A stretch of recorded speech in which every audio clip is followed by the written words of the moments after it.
না কেন তার চেয়ে দেখলে শুনো বইয়ের আমি ক্লাসে যত শুনি বলতেছি না তো আমরা কিন্তু মনে রাখতে পারি না কিন্তু একটা সিনেমা দেখার পরে কাহিনী জীবনে ভুলি না গানও মুখস্থ করতে হয় না গানও মনে থাকে সং তুমি বুঝো তাই না মনে রাখো মুখস্থ করে গাইতেও থাকো সুরও শিখাইতে হয় না কাউকে তো এগুলো হচ্ছে কি আমরা যা দেখি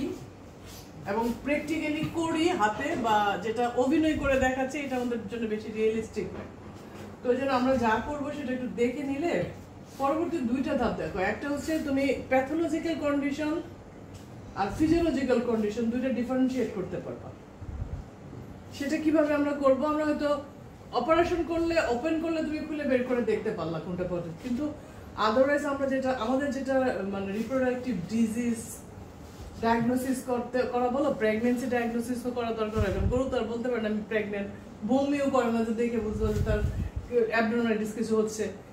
তো আমাদেরকে কিন্তু ডায়াগনোসিস করতে হয় কিছু জিনিস দেখে আমাদেরকে সিমটোমেটিক বা কিছু অবজারভেশন করে আমাদের ডায়াগনোসিস করতে হয় তো এই জিনিসগুলো যখন আমরা করতে যাই তখন আমরা খুব আদিকাল থেকে অ্যানসিয়েন্ট পিরিয়ড থেকে একটা টেকনিক ইউজ করি সেটা হচ্ছে রেকটাল পালপেশন রেকটাল পালপেশন করেই কিন্তু আমরা রিপ্রোডাক্টিভ ডিজিজও ডায়াগনোসিস করতে পারি প্রেগন্যান্সি ডায়াগনোসিস করতে পারি প্রেগনেন্ট নন প্রেগনেন্ট ডিফারেন্সিয়েট করতে পারি we can differentiate what is the pathological condition what is pathological condition normal condition অথবা pregnant or non pregnant condition ওকে অথবা তোমার একটা রুটিন চেক আপ করার জন্য তুমি বলতে পারো যে চেক আপ করতে আসছে দেখি তার ঠিকঠাক আছে কিনা সবকিছু এভরিথিং তাই না তো এই রেকটাল পালপেশন আমাদের খুব পুরাতন আমল থেকে এটা চলে আসছে তো আমরা যখন রেকটাল পালপেশন করি আমাদের কিছু প্র্যাকটিস থাকতে হয় এক্সারসাইজ থাকতে হয় দেন হচ্ছে আমরা এটা স্কিলটা আমাদের আসে তো এই স্কিলটা আসে কি দিয়ে পালপেশন মানে কি তোমার হাতের পাম আঙ্গুলের পাম অথবা হাতের তালুর পাম তুমি ফিল করো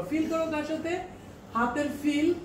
আসবে হার্টে হার্ট তোমাকে সিগন্যাল দেবে ব্রেনে দেন হচ্ছে তিনটার কম্বিনেশনে তুমি কিন্তু একটা কিছু বলবা এখন হচ্ছে তুমি যদি না জানো যে এটা কি জিনিস এটার ফিলিংসটা কেমন এটা দেখতে কেমন এখন কানাকে যদি ঘুরাচ্ছি নাও তো একজন বলবে কান ধরে কোলার মতো আরেকজন পা ধরে বলবে থামের মতো this is like pillar feeling the fit blind people told কি এলিফ্যান্ট জিনিস দেখাবো ইয়াও শেখাবো তোমাদেরকে কিভাবে সার্ভিস পাস করতে হয় ঠিক আছে ইনশাআল্লাহ যদি তোমাদের সময় থাকে তোমাদের তো আসলে সময় নাই একে কি বলছিলাম ভেজানাল ভেজিটেবল একটা আরেকটা কি বলছি ভেজানাল প্রপার যেটা উপরে সামনের অংশটা ঠিক আছে এইখানে দেখো এই যে ব্লাডারের এইখানে ওপেনিংটা এই যে এইখানে এসে দেখো সাবিউরেথ্রাল ডাইভার্টিকুলামটা কই কেটে ফেলছে পোলাপান বুঝছো এটা দেখে ইচ্ছা মতো সাবিউরেথ্রাল ডাইভার্টিকুলাম এখানে ভালো বোঝা যাচ্ছে না এইটাতে বোঝা যেতে পারে এই দেখো এখানে কাটতে হয়তো বলে নাই তো এখনো এই দেখো এখানে এসে কিন্তু বাধা আসবে এই যে যায় না এই যে সার্ভিক শুরু দেখছো এই ধরো এই যে শক্ত হ্যাঁ এখানে এসে কিন্তু বাধা আসবে এইখানে সাবিউরেথ্রাল ডাইভার্টিকুলাম সিজার আছে নাকি দেখো তো আলমারির ভিতরে একটু দেখো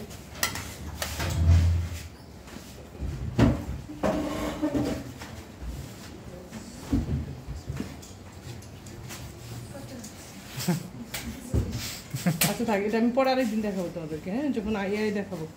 আপাতত এটা শিখো কোনটা কি ঠিক আছে আর সাধারণত আমরা ফেলোপিয়ান টিউব যদি অ্যাবনর্মালিটিস না থাকে আমরা কিন্তু আলাদা করতে পারি না ওইখানে রেকটাল পালপেশন করে ঠিক আছে আর বাকি স্ট্রাকচার কিন্তু we can feel we can diagnose the problem or we can feel the normal condition ঠিক আছে আরেকটা জিনিস হচ্ছে রেকটাল পালপেশন এটুকু শিখো পরে বাকি রেকটাল পালপেশনের উপরে আমি একটা ক্লাস নেব আর আজকে এটা ধরতে না পারলে তুমি কিন্তু সার্ভিস আর ধরতে পারবে না ছোট ছোট ফলিকুল আছে কিন্তু সিএলটা দেখো যেরকম পোর্ট্রেট হয়ে গেছে কারণ এদিকে বের হয়েছে সময় যে ব্লিস্টারটা স্টিগমাটা এইটাই পরে সিএল তৈরি হয়